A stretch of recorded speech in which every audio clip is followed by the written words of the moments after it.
मंगलम भगवान वीरो मंगलम गौतमो गणी मंगलम कंकंगाधर जैन धर्मोस्तु मंगलम सर्वमंगल मंगल्यम सर्वकल्याणकारकम प्राणम सर्वे नैनानां जैनम जयतु शासनम जैनम जयतु शासनम। बोलो द्वादशांग चिन्वाणी माता की जय।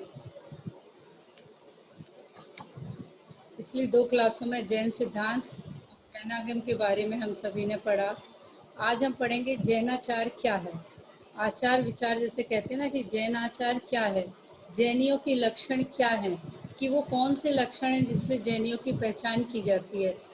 जैन कुल में जन्म लेने मात्र से व्यक्ति जैन नहीं होता, बल्कि जैन धर्म के अनुकूल आचरण करने वाला व्यक्ति जैन कहलाता है।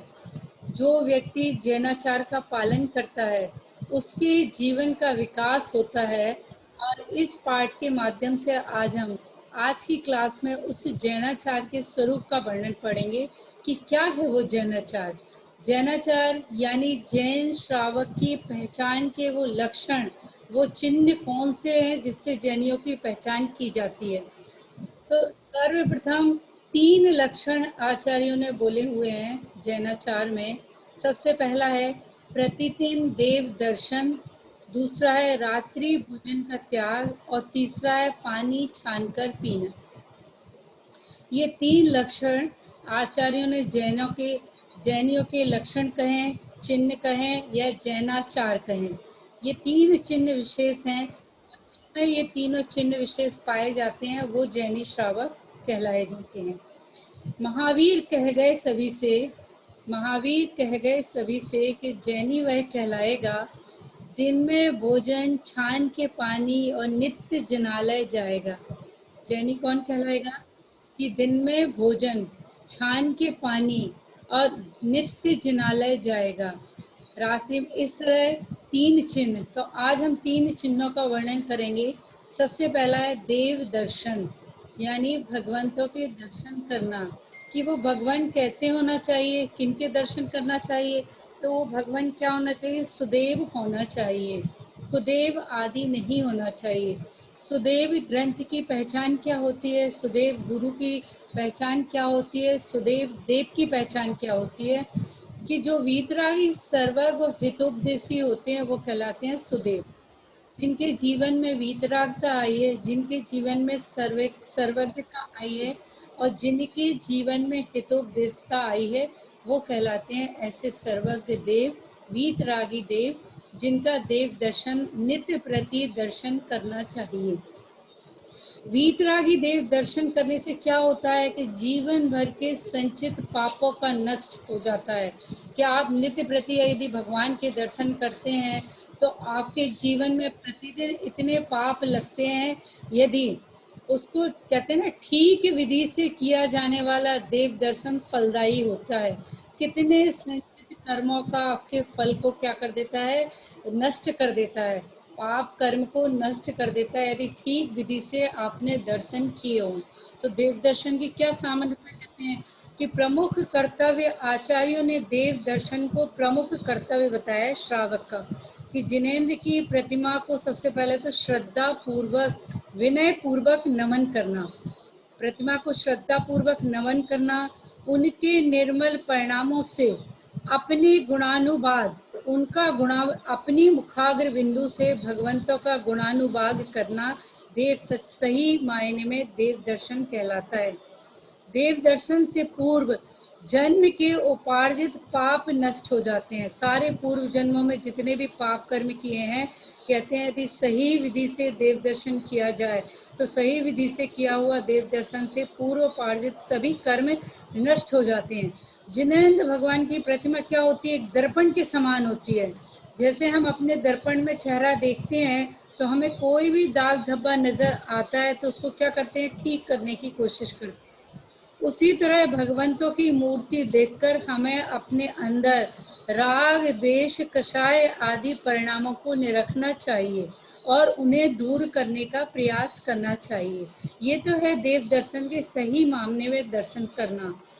कई कई बार जीवों को देव दर्शन देव के दर्शन करने से भी सम्यक दर्शन प्राप्त हो जाता है और उनके पूर्व के सारे कर्मों का क्षय हो जाता है। आचार्यों ने कहा है कि देव दर्शन हेतु प्रातः काल स्नान आदि कार्यों से निवृत्त होकर मंदिर जाना चाहिए।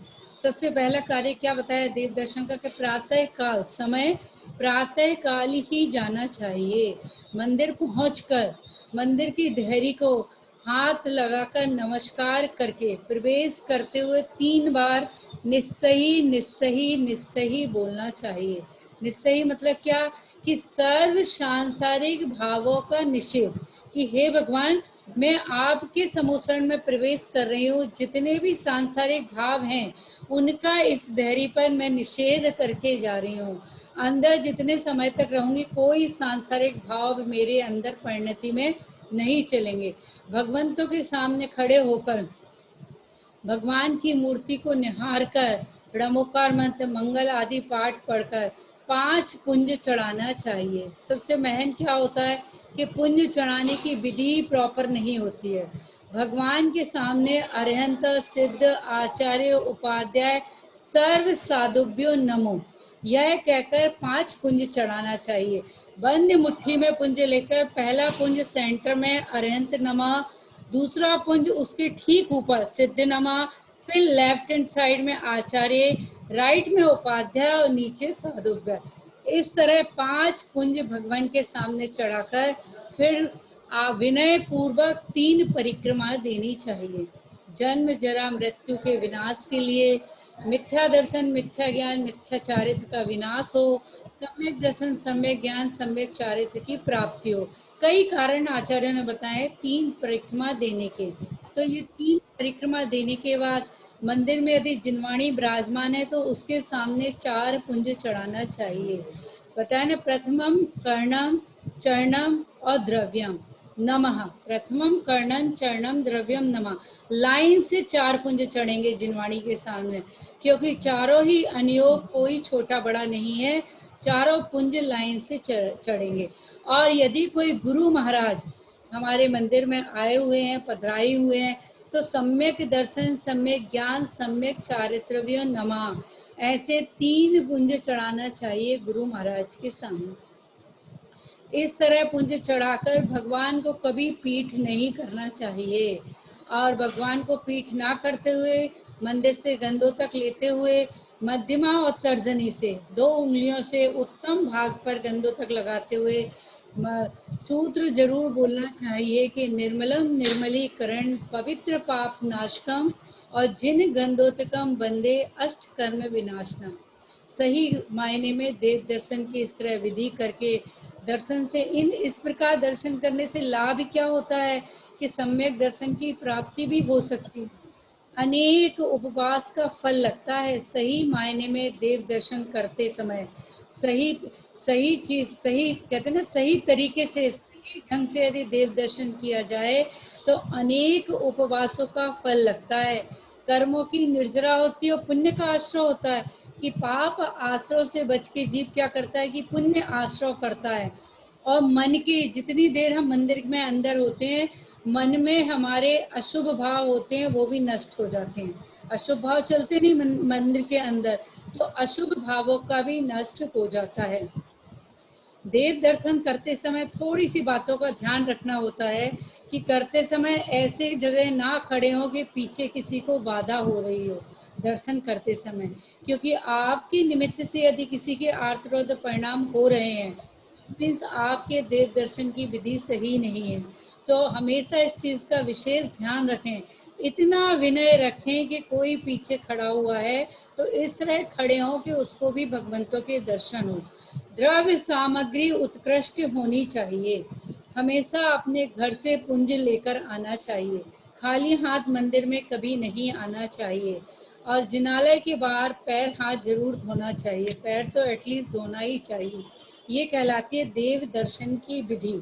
तो इस श्रावक का पहला लक्षण चिन्ह, चैनाचार के जो 3 चिन्ह बताए गए हैं उसमें देव दर्शन पहला चिन्ह है। दूसरा चिन्ह क्या है कि रात्रि भोजन त्याग।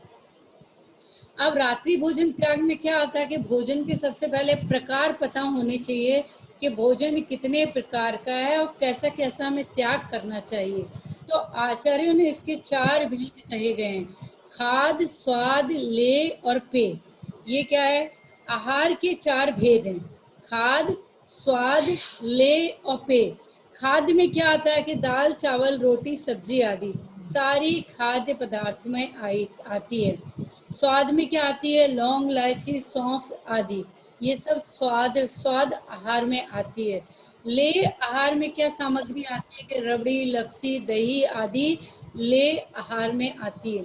पेय में क्या आता है कि जल, रस, दूध आदि पेय आहार में आता है। तो ये 4 प्रकार के आहार होते हैं। अब आचार्यों ने कहा है कि रात्रि भोजन का त्याग। जैन आचार्यों ने रात्रि भोजन में त्रस हिंसा का बहुत अधिक दोष माना है। त्रस हिंसा मतलब कहलाते हैं, एक तो होती है स्थावर हिंसा और एक होती है त्रस हिंसा। त्रस हिंसा मतलब 2 इंद्रिय से लेकर आगे के इंद्रियों के जीवों की हिंसा। स्थावर जीव मतलब 1 इंद्रिय, और 2 इंद्रिय जीवों की हिंसा बताई गई है किसमें? रात्रि भोजन में। अहिंसा के व्रत की रक्षा के लिए हम क्या है कि जैनी क्या है? अहिंसा परमो धर्म। हमारा नारा क्या है कि अहिंसा ही हमारा परम धर्म है। जब हम अहिंसा को धर्म मानते हैं तो उसकी रक्षा हेतु हमें क्या करना चाहिए कि त्रस्त जीवों की हिंसा का त्याग करना चाहिए। तो इस हेतु हमें क्या है कि रात्रि भोजन का त्याग करना पड़ेगा। श्रावक रात्रि में, जो श्रावक रात्रि में चारों प्रकार का आहार का त्याग करते हैं, जैनाचार में कहा गया है कि 1 वर्ष में 6 महीने के उपवास का फल मिलता है। जिन्होंने चारों प्रकार के आहार का, जिनका रात्रि में त्याग है, उनको 1 महीने में 1 साल में 6 महीने के उपवास का फल मिलता है, ऐसा कहा गया है। रात्रि भोजन का त्याग मात्र अन्न का त्याग जैसे होता ना, एक अपने हिसाब से कर सकते हो कि शुरुआत के समय में यदि भोजन का त्याग करना है तो क्या करना है कि चलो मैं खाद का त्याग करती हूँ, कि सभी प्रकार का खाद मतलब अनाज से बने सारे खाद्य पदार्थों का त्याग करती हूँ। मेवा आदि, सूखी चीज, कलाकंद आदि, मेवे, फल आदि मैं ये ग्रहण करती हूँ।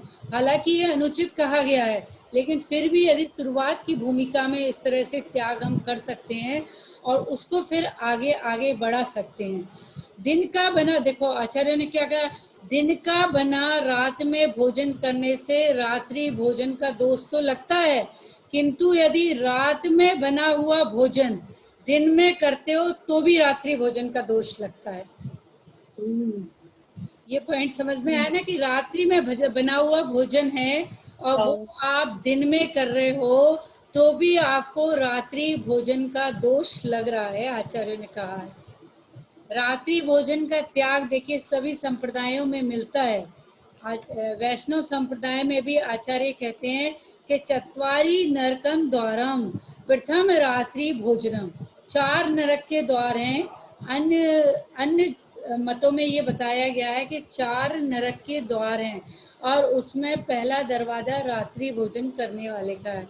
इट मीन्स क्या है कि अन्य संप्रदाय ने भी रात्रि भोजन का त्याग बताया गया है। पद्म पुराण में तो यहाँ तक कहा गया है कि जो लोग रात्रि को भोजन करते हैं उनके द्वारा की गई तीर्थ यात्रा, जप और तप सारा निरर्थक है। सारा निरर्थक है, सारा निरर्थक कहलाता है उनके द्वारा किया गया जप और तप। देखो देवता, एक ऐसा कहा गया है, कहने में आता है हालांकि देवता भोजन नहीं करते, लेकिन क्या कहा गया है कि देवता, देवों के उससे कहा गया देवता प्रातः काल भोजन करते हैं, मध्य काल में साधु जन आहार लेते हैं और नीच दानव लोग सायकाल को भोजन करते हैं और राक्षस आदि रात्रि में भोजन करते हैं। तो जो रात्रि में भोजन करेगा वो कौन कहलाएगा कि राक्षस आदि परिणति वाला कहलाएगा। वैज्ञानिकों के अनुसार यदि देखा जाए तो सूर्य के प्रकाश में इतनी अल्ट्रावायलेट किरणें होती हैं कि वो शरीर धरती पर पड़ते हैं, जैसे ही धरती पर सूर्य की किरणें पड़ती हैं जीव राशि रात्रि की अपेक्षा बहुत कम मात्रा में होती है, बहुत कम मात्रा में जीव राशि हो जाती है सूर्य की अल्ट्रावायलेट किरणों के द्वारा। और रात्रि में भोजन करने में असंख्यात सूक्ष्म जीव तरह से जीव भोजन में भी मिल जाते हैं, और जो आप भोजन कर रहे हो तो आपके मुखाग्र से भी वो अंदर चले जाते हैं। ऐसी जीव राशि जो हमें दिखाई नहीं पड़ती। अनंत अनंत निगोद राशि और त्रस राशि तो हो ही जाती है। और फिर इससे क्या होता है कि पेट में पहुंचकर अनेक प्रकार के रोगों का भी जन्म होता कि नहीं होता। चिकित्सा शास्त्रियों ने भी क्या कहा गया है, चूंकि हमारा जैन धर्म एक विज्ञान पर आधारित धर्म है, तो चिकित्सा शास्त्रियों ने भी क्या कहा है कि सोने के 5 घंटे पहले भोजन करना चाहिए, तभी भोजन प्रॉपर पचता है। सोने के 5 घंटे पहले। तो यदि आप 10 बजे भी सो रहे हो तो भोजन कब करना चाहिए कि 5 बजे। 11 बजे भी सो रहे हो तो भोजन 6 बजे तक कर लेना चाहिए। जिस प्रकार सूर्य का प्रकाश पाकर कमल दल खिल जाते हैं और सूर्य अस्त होते ही क्या होता है, पूरी पंखुड़ियां सिकुड़ जाती हैं, उसी प्रकार क्या होता है, हमारा पाचन तंत्र भी होता है कि सूर्य के प्रकाश में प्रॉपर काम करता है और रात को पाचन तंत्र क्या है, सिकुड़ जाता है। आप ये देखो ना कि रात्रि में भोजन करने से एसिडिटी की प्रॉब्लम, कितनी प्रॉब्लम्स क्रिएट होती है ना कि रात्रि में भोजन करके प्रॉपर पच नहीं रहा भोजन, तो इस तरह से कई कार्य हो जाते हैं। तो जैन धर्म के अकॉर्डिंग तो रात्रि भोजन त्याग बताया ही गया है। डॉक्टर के अनुसार भी, चिकित्सा शास्त्रियों के अनुसार भी रात्रि भोजन क्या करता है कि पेट में, शरीर में अनेक रोगों को उत्पन्न कर देता है। तो इस तरह रात्रि के भोजन करते समय कई बार क्या होता है कि यदि कहते हैं भोजन में यदि आपके कदाचित चींटी चली जाती है तो बुद्धि नष्ट हो जाती है, और जूं आदि कोई ऐसी चीज भोजन में चली जाए तो जलोदर आदि रोग उत्पन्न हो जाता है, मक्खी से बमन हो जाता है, और मकड़ी कदाचित आपके भोजन में चली जाती है, कुष्ठ रोग उत्पन्न हो जाता है, और बाल आदि यदि भोजन में चला जाए तो स्वरभंग आदि रोग उत्पन्न हो जाता है। आचार्यों ने यहाँ तक कहा है कि आप यदि जैन धर्म के अनुसार रात्रि भोजन का त्याग नहीं करते हो तो डॉक्टर, क्योंकि हम क्या है, हमारी परिणति ऐसी है कि यदि जैनागम कह कह के थक चुका है कि भाई आलू नहीं खाना, अनंत जीव राशि है, तो क्या करता है व्यक्ति, फिर नहीं मानता है।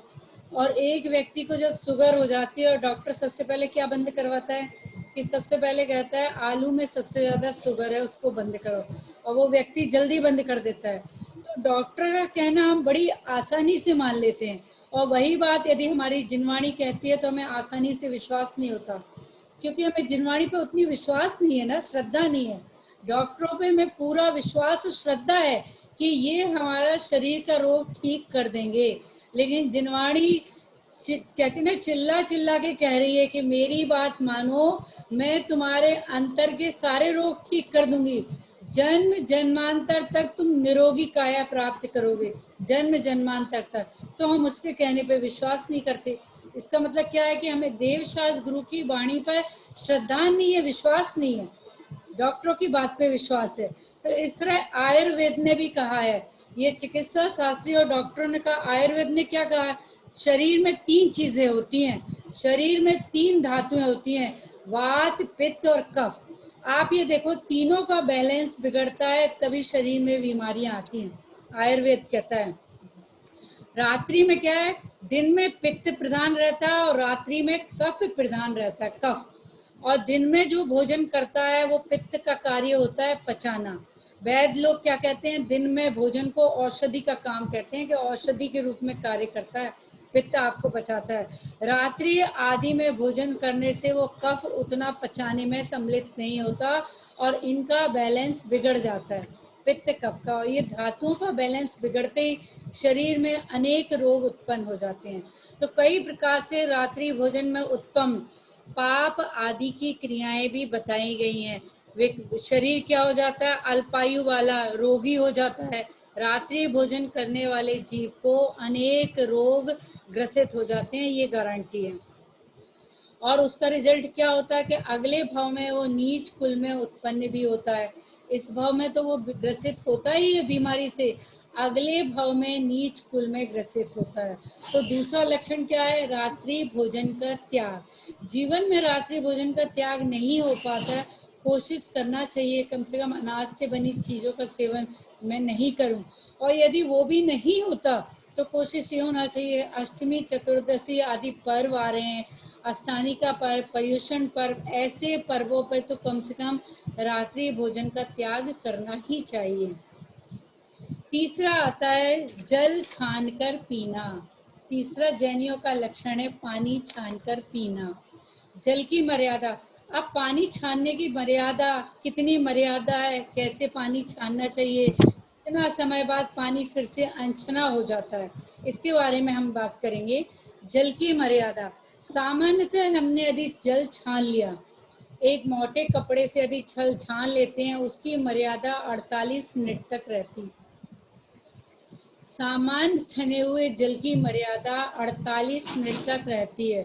और उस जल को छानकर यदि हम उबाल लेते हैं तो उबले हुए जल की मर्यादा 24 घंटे की हो जाती है।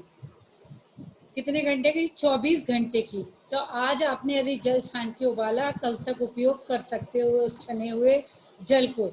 इसके बाद उसमें पुनः त्रस जीवों की उत्पत्ति होती है। अच्छा, एक चीज और इसमें, आपने जो पानी छाना और पानी को उबाला, उस उबले हुए पानी को यदि आपको बचा हुआ है कल, तो क्या होता है, कई बार बहनें क्या करती हैं कि ये मेरे पास पानी बचा हुआ है, दोबारा छान लेती हूँ। एक बार जो पानी आपने उबाल के गर्म कर लिया, 24 घंटे के बाद उस पानी को आप दोबारा छान के उपयोग नहीं कर सकते। आपके पास जो यदि कच्चा पानी रखा हुआ है, बिना गर्म किया हुआ पानी रखा है, उसको बार बार छान के आप उपयोग कर सकते हो, लेकिन छने हुए पानी का, उबले हुए पानी को, गर्म किया हुआ पानी को आप दोबारा गर्म नहीं कर सकते छानकर। उसमें त्रसजीवों की पुनः उत्पत्ति की संभावना रहती है। तो उसमें क्या करना है कि दोबारा गर्म पानी को छान के गर्म नहीं करना, वो पानी पीने योग्य नहीं रहता है। एक ये हो गया। दूसरा पॉइंट इन्होंने ये बताया है कि किस तरह से पानी छानना है, उसकी जीवाणी करनी है। देखो, पानी छानने, प्रॉपर पानी छानने की विधि तो ये है कि आपने पानी छाना, उस कपड़े को फिर पलट के उस पर थोड़ा पानी डाल के, जो जीवाणी है, यदि कुआं का पानी आप लेकर आए हो तो वो पानी जीवाणी कुआं में डालोगे। नल का पानी हम भरते हैं तो फिर नल के उसी में, क्योंकि जो जीव राशि, जिन जीवों की जीव राशि, जिस वैरायटी के जीव जहाँ पर पाए जाते हैं, वो जीवाणी आपको वहीं डालना होगी। आगम तो यही उपदेश देता है कि आपको यदि कुएं का पानी लाए हो तो कुएं की जीवाणी आपको कुएं में जाकर पलटनी पड़ेगी, क्योंकि जो कुएं के पानी के जीव हैं और नल के पानी के जीवों में अंतर होता है। तो आपको उन जीवों को वहीं जाके छोड़ना है, कुएं में जाकर ही छने हो। अब देखिए, ये तो पानी आपने उबाला, पानी 24 घंटे की मर्यादा कर ली, छने हुए पानी की 48 मिनट तक मर्यादा है। अब पानी आपने छान लिया, उसमें लौंग, इलायची या कुछ भी चीज डाल दो जिससे उसमें रंग परिवर्तन थोड़ा सा हो जाए। कई लोग अनार का सूखा छिलका भी डालते हैं। उस पानी में रंग परिवर्तन होते ही उस पानी की मर्यादा 6 घंटे की हो जाती है। कितनी देर की मर्यादा हो जाती है वो पानी की? 6 घंटे की मर्यादा। हाँ, 6 घंटे की मर्यादा कही गई है उस पानी की। तो इस तरह आपको पानी छान का प्रयोग करना है। तो जैनियों के 3 लक्षण, आज हमने क्या पढ़े कि जैनियों के 3 लक्षण होते हैं, देव दर्शन और रात्रि भोजन का त्याग और पानी छानकर पीना। जीवन में यदि धर्म की शुरुआत करनी है, जीवन में धर्म की शुरुआत करनी है, तो पहले जैनत्व पना अपने जीवन में लाना पड़ेगा। सबसे पहला काम है कि जैनत्व पना लाया जाए जीवन में।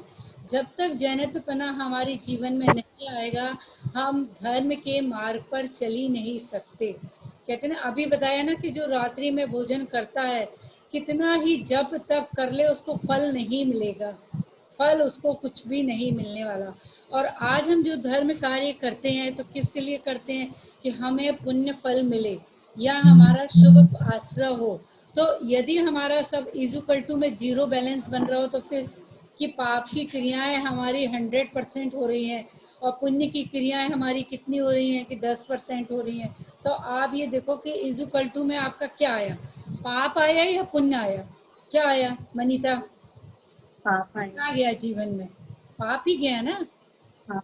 तो सबसे पहले क्या होता है कि मोक्ष मार्ग पे, धर्म पे चलने के लिए, आगे चलने के लिए, कि मुझे आगे पैर रखना है, तो लाइफ में क्या करना है, कि पहले कहते हैं कि अपनी कषायों को मंद करना है, अपने जीवन में थोड़ा सा संयम। ये तो संयम भी नहीं है, ये तो जैनियों के लक्षण है, ये जैनियों के लक्षण कहे गए हैं। इससे जिन धर्म की पहचान होती है, क्या आप पानी छान के पी रहे हो, आप प्रतिदिन देव दर्शन कर रहे हो, आप रात्रि में भोजन नहीं कर रहे हो। और आज हम सबकी सोच क्या होती है कि माला भाभी जैसे हम क्या होते हैं, घर में भोजन, रात्रि भोजन का त्याग कर देते हैं, और क्या करते हैं, शादी वगैरह में जाके क्या करते हैं, रात्रि भोजन कर लेते हैं। मुख्यतः ये होता है कि घरों में बहनें रात्रि भोजन का त्याग करती हैं। घर में आपके 10 परिवार के लोग देखने वाले, और जहाँ समाज के 500 लोग देखते हैं, जैनी भी होते हैं और वहाँ अजैनी भी होते हैं, उन सब के सामने हम रात्रि भोजन करते हैं, तो हम क्या कर रहे हैं बताओ। इसका मतलब क्या है, कहीं ना कहीं हमारी रसना इंद्री की इतनी लंपटता है कि हम वहाँ 500 लोगों को दिखा के भोजन करते हैं, और घर में भोजन का त्याग कर देते हैं, रात्रि भोजन का त्याग करते हैं।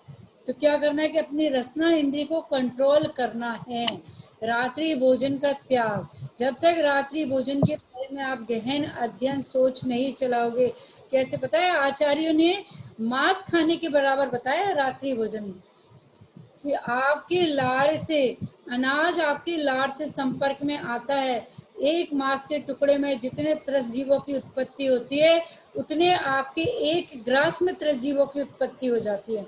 तो मांस खाने बराबर बताया रात्रि भोजन करना।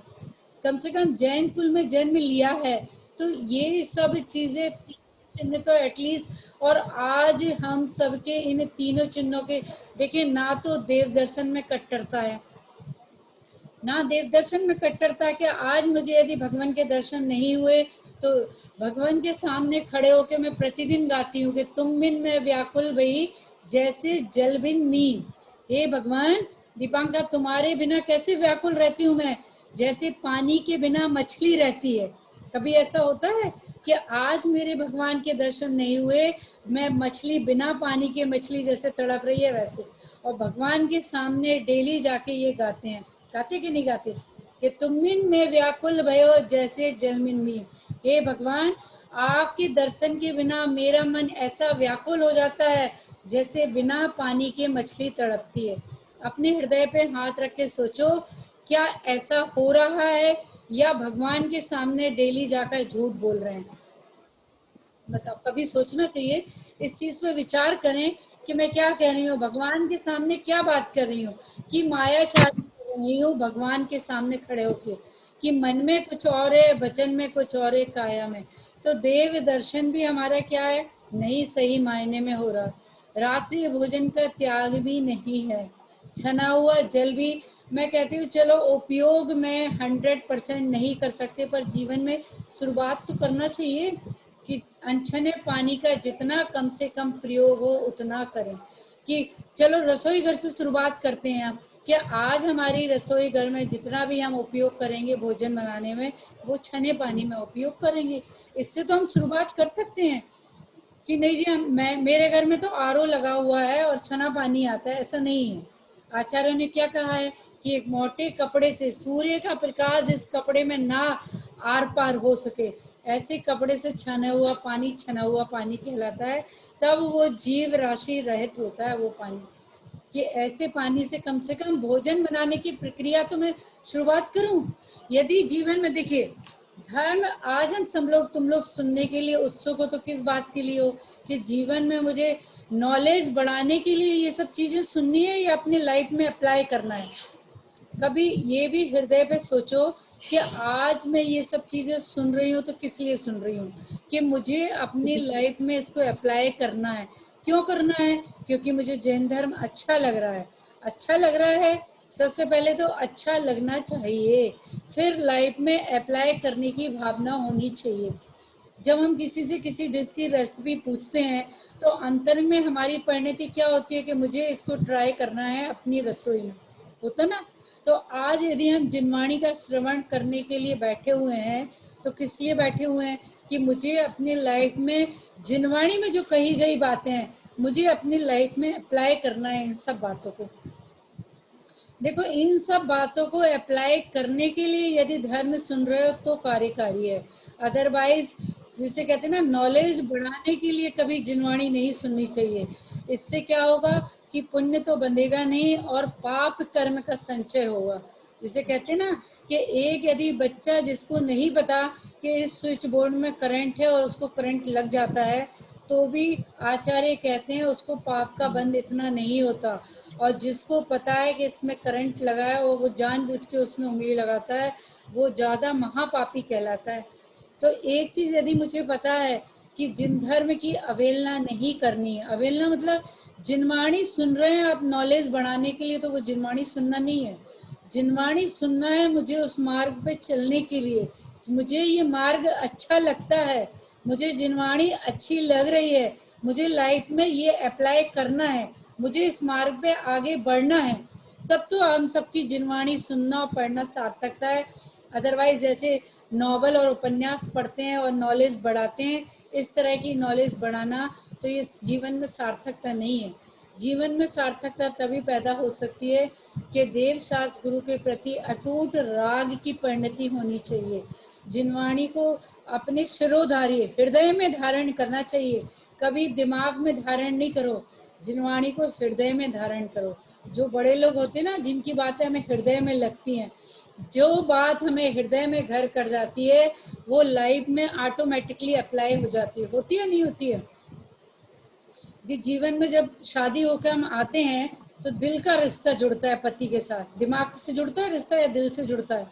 जिस दिन दिल के साथ रिश्ता जुड़ जाता है, दीपांका, दिल से जुड़ता है ना रिश्ता, रिश्ता दिल के साथ जुड़ा, सारी क्रियाएं पति के अकॉर्डिंग होने लगती हैं। क्या होने लगती हैं? कि वो कैसा पसंद है, उन्हें क्या खाना पसंद है, क्या पहनना पसंद है, कौन सा रंग पसंद है, घर कैसा पसंद है, सारी क्रियाएं उन्हीं के अनुसार चलती हैं। क्यों? क्योंकि हमने दिल से रिश्ता जोड़ा है। उसी तरह हमें जिनवाणी से दिल से रिश्ता जोड़ना है। जिस दिन हमारा रिश्ता जिनवाणी का दिल से जुड़ जाएगा, सारे कार्य, कि जिनवाणी ने कहा रात्रि भोजन का त्याग नहीं, रात्रि भोजन का त्याग इट मीन त्याग। आलू का अनंत जीवों की राशि बताई है, तो इसका मतलब बताई है कि उसमें कोई शंका नहीं। इस तरह की बिल्कुल जिसे कहते हैं ना, निशंकित होकर कि जिनवाणी में जो बात कही गई है वो पत्थर की लकीर है, उसमें मुझे कोई शंका उत्पन्न नहीं करना। इस तरह ये सब कार्य करें और जिनवाणी श्रवण करें, तो क्या होता है, जिनवाणी का श्रवण और अनुभव कार्यकारी होता है और जीवन में क्या करता है, रस आनंद की अनुभूति और धर्म हृदय में प्रवेश करता है। और जिन जीवों के धर्म हृदय में प्रवेश करता है, घबराने की जरूरत नहीं। परिवार को बहुत अच्छे से वो महिला चलाती है, गृहिणी, अपने घर को, क्योंकि उसे बच्चों का इस भव की भी चिंता होती है और अगले भवों की भी चिंता होती है। बच्चों को भोजन देगी तो ऐसा भोजन देगी कि जो उसके आगे के परिणामों को भी सुधारता हुआ चले। ऐसे संस्कार देगी कि आगे के जन्म जन्मांतर उस बच्चे के, देखो बाकी उस बच्चे के ऊपर है, वो अपने भी कर्म लेकर आता है, लेकिन हमारा फर्ज, हमारा दायित्व, कहते हैं ना, जिनवाणी माँ की गोद में जो बैठता है उसके जन्म जन्मांतर सुधर जाते हैं। तो इस तरह हमें ये कार्य करना है कि जिनवाणी माँ का श्रवण, देवों पर श्रद्धा, गुरुओं के आचरण को सच्चे हृदय में धारण करना है। हृदय में धारण करोगे, चारित्र में अपने आप ही आ जाएंगे। इस तरह आज की क्लास को यहीं मैं अपनी वाणी को विराम देती हूँ। यदि कोई शंका है, 1 मिनट का समय है, तो वो अपना माइक अनम्यूट करके पूछ ले। किसी को कुछ पूछना हो,